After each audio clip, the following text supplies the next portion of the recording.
نیکی کا حکم دینا اور برائی سے روکنا واجب ہے، کہیں یہ واجب عینی ہوگا اور کہیں واجب کفایہ ہوگا، دونوں صورتیں علامہ صاحب ہوں گی نا۔ اگر آپ کا بیٹا نماز نہیں پڑھتا تو وہاں واجب عینی ہے، آپ پہ فرض ہے کہ 7 سال کا بچہ ہو گیا تو اس کو نماز کا حکم دو، 10 سال کا ہو گیا ہے تو اب اس کو احساس دلاؤ کہ میرا تیرے ساتھ کوئی تعلق نہیں اگر تو نے اللہ کو سجدہ نہیں کرنا، یہ سزا ہے۔ اب اس کو اپنے بستر پہ لٹا کے لاڈ پیار نہیں کرنا، اس کو احساس دلاؤ۔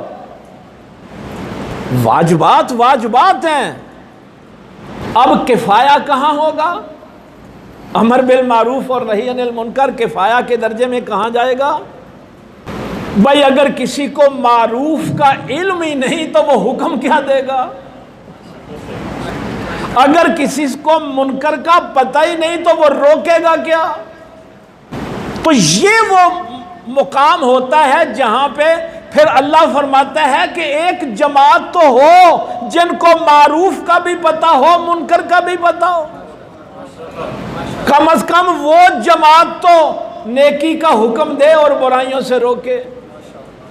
اور جو اس کو واجب عینی کہتے ہیں علماء، وہ کہتے ہیں کہ اب تمہارا کیا فرض ہے؟ تم کہتے ہو جی مجھے معروف کا علم نہیں، تمام معروف کا مجھے علم نہیں ہے، تمام منکرات کا مجھے علم نہیں ہے، تو اب جن کو علم ہے ان کا ساتھ دو، یہ بھی واجب ہے۔